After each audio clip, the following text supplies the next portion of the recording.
पहाटे 5 वाजल्यापासून मुंबईच्या पूर्व द्रुतगती मार्गावर वाहतूक कोंडी पाहायला मिळते।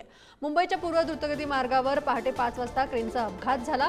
अपघातात अडकलेली क्रेन अजूनही रस्त्यावरच असल्याने मोठ्या वाहतूक कोंडीला मुंबईकरांना सामोरं जावं लागतंय। या क्रेनचं वजन जास्त असल्याने या क्रेनला बाजूला करणं कठीण झालंय। त्याचा आढावा घेतलाय आमचे प्रतिनिधींनी।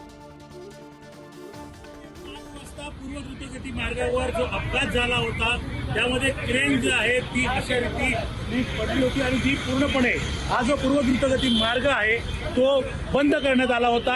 आपण आता देखील बघू शकता की आता देखील ही वाहतूक कोंडी जी आहे ती कायम आहे। मुंबईचे चाकरमानी जे आहेत ते आपल्या घराकडे निघालेले आहेत आणि तरी देखील आता वाहतूक कोंडीचा सामना करावा लागत आहे।